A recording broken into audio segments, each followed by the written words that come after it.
श्री सीतारामचंद्राभ्यां नमः। श्रीमद् वाल्मीकि रामायण बालकांडम पंचचत्वारिंशः सर्गः। श्लोक 1 से 11 तक। विषय: देवताओं और दैत्यों द्वारा क्षीर समुद्र मंथन, भगवान रुद्र द्वारा हलाहल विश्व का पान, देवासुर संग्राम में दैत्यों का संहार। विश्वामित्र वचः श्रुत्वा राघवः सह लक्ष्मणः विस्मयं परमं गत्वा विश्वामित्रं यथाब्रवीत्। अर्थात विश्वामित्र जी की बातें सुनकर लक्ष्मण सहित श्री रामचंद्र जी को बड़ा विस्मय हुआ।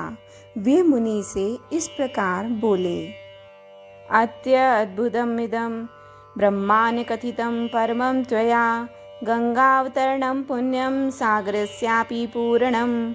अर्थात ब्रह्मन, आपने गंगा जी के स्वर्ग से उतरने और समुद्र के भरने की यह बड़ी उत्तम और अत्यंत अद्भुत कथा सुनाई। क्षणभूतेव नवरात्रिः संवृत्यै परमं तपः, इमां चिन्तयतो सर्वां निखिलेन कथां तव।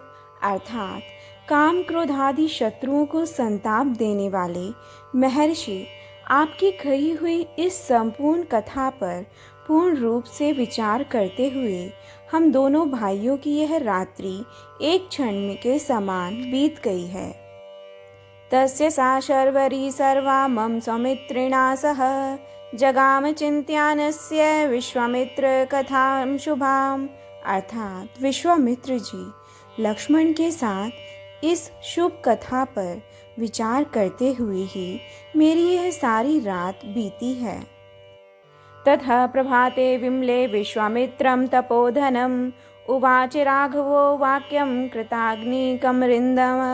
अर्थात तत्पश्चात निर्मल प्रभात काल उपस्थित होने पर तपोधन विश्वामित्र जी जब नित्य कर्म से निवृत्त हो चुके, तब शत्रुदमन श्री रामचंद्र जी ने उनके पास जाकर कहा: गता भगवती रात्रिः श्रोतव्यं परमं श्रुतं, तराम सरिताम श्रेष्ठाम पुण्याम त्रिपथगाम नदीम।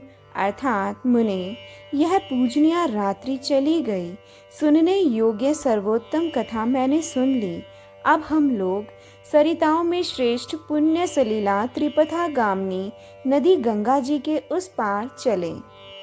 नवरेशा ही सुखास्तीर्णा ऋषीणाम पुण्यकर्मणाम, भगवन्तमिहं प्राप्तम ज्ञात्वा त्वरितमागता।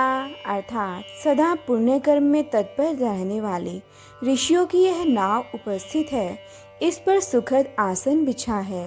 आप परम पूज्य महर्षि को यहाँ उपस्थित जानकर ऋषियों की भेजी हुई यह नाव बड़ी तीव्र गति से यहाँ आई है। तस्य तद्वचनं श्रुत्वा राघवस्य महात्मनः संतारं कारयामास सर्षिंगस्य कौशिकः। अर्थात महात्मा रघुनंदन का यह वचन सुनकर विश्वामित्र जी ने पहले ऋषियों सहित श्री राम लक्ष्मण को पार कराया। उत्तरं तीरमासाद्य संपूज्य ऋषिगणं ततः, गंगाकूले निविष्टास्ते विशालां ददृशु पुरीम्। अर्थात तत्पश्चात स्वयं भी उत्तर तट पर पहुंचकर उन्होंने वहां रहने वाले ऋषियों का सत्कार किया। फिर सब लोग गंगा जी के किनारे ठहर कर विशाला नामक पुरी की शोभा देखने लगे। ततो मुनिवरस्तूर्णं जगाम सह राघवः, विशाला नगरी रम्याम दिव्याम सर्वगोपमाम तदा।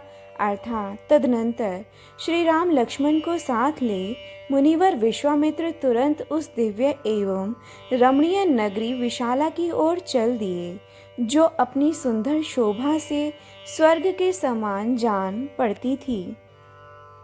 अथ रामो महाप्राज्ञो विश्वामित्रं महामुनिं, पप्रच्छ प्राञ्जलिर्भूत्वा विशालाम उत्तमां पुरीम्।